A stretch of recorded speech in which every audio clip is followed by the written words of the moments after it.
गुन्हे शाखा युनिट 2ची कामगिरी। दाखल असलेल्या गुन्ह्याच्या घटनास्थळी गुन्हे शाखा युनिट 2 कडील पोलीस अधिकारी व अंमलदार यांनी तात्काळ भेट देऊन माहिती घेतली असता सदर गुन्ह्यामध्ये आरोपी नामे हनुमान लिंगे हा घटनास्थळावरून पळून गेला होता।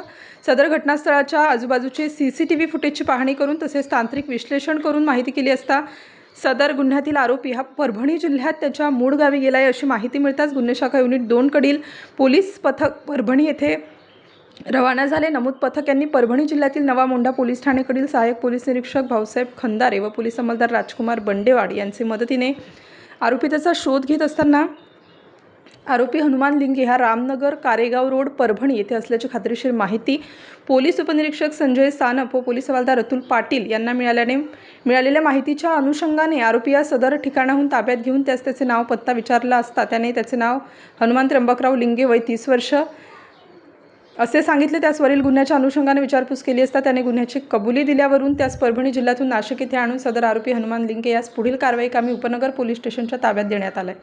सदर कामगिरी गुन्हे शाखा युनिट 2 चे प्रभारी अधिकारी सहाय्यक पोलीस निरीक्षक श्री हेमंत तोडकर, पोलीस उपनिरीक्षक संजय सानप, पोलीस हवालदार अतुल पाटील, वाल्मिक चव्हाण, मनोज परदेशी अशांनी केलेली आहे।